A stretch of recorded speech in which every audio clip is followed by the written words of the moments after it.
Boy, we're still talking about the war of words. Going to be finishing this off fairly soon, but man, I've got a lot to share on this. I think it's so important we understand how words affect our life, how self-image works, and how the world works, and trying to form an image for us that sometimes may not be the image that we really want to live. You know, sometimes we see a Hollywood actor, or we see a music person and say, wow, I'd like to be like them. And then you really meet them and you see what's going on in their life. I mean, we all hear the stories, Lindsay Lohan and all that kind of stuff. Different actors and actresses that have committed suicide or have had drug overdoses. I mean, there for a while, all my heroes were dying off. I talked to you about that earlier. So here I was in Hawaii thinking I was living a great life, when in reality, I was sowing seeds of destruction instead of seeds of greatness.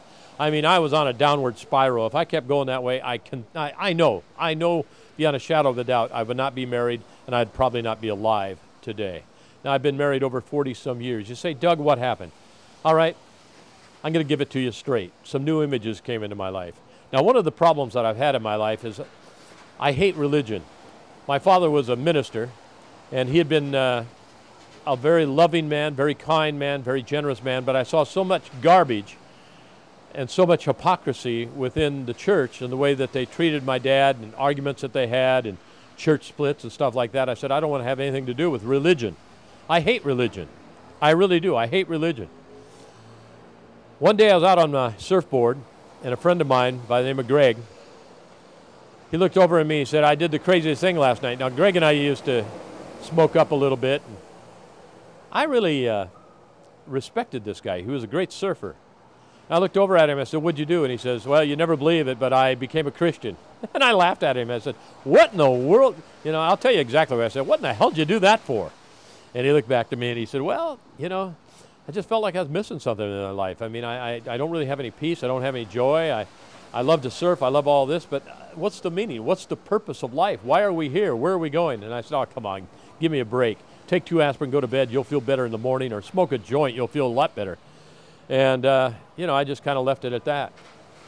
Then all of a sudden, things started to happen. My wife was on the beach and, you know, started talking to some guys, and they came by and talked to her about God, and she really made a commitment again of her life to Jesus Christ. And I said, oh man, now my wife is into it. And she used to come home and say, hey, why don't you join me at church? I said, no way, I'm not going there. I hate religion. But she had all these friends that were really changing. I mean, changing. All of a sudden, they weren't doing what they used to do. They seemed happier than I've ever seen them in my life. They were amazing people. And I thought, wow. She took me to this Bible study, and there's this big Hawaiian woman.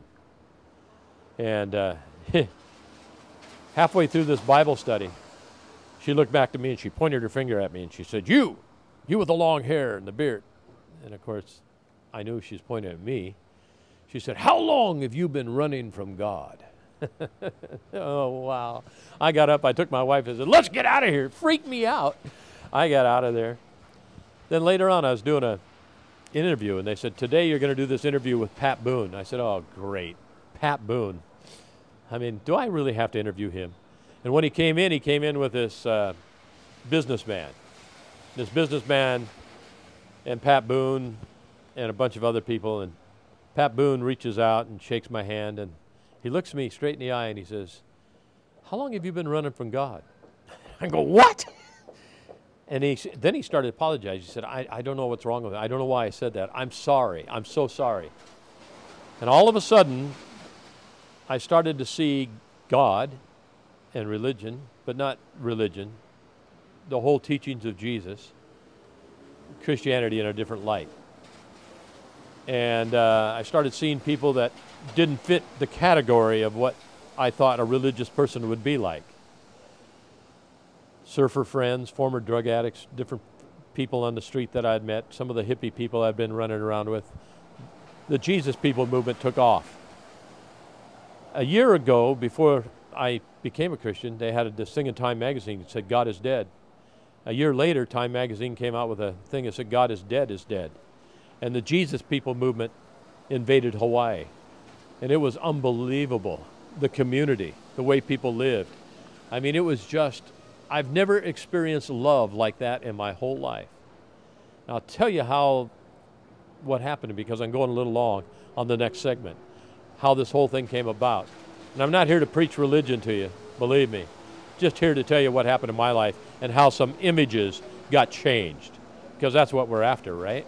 How to change some of those negative images and bring some real stuff to light. Stuff that'll do you good, not harm. Do you better, not worse. So this is Doug Coy, The War of Words. We'll talk more tomorrow.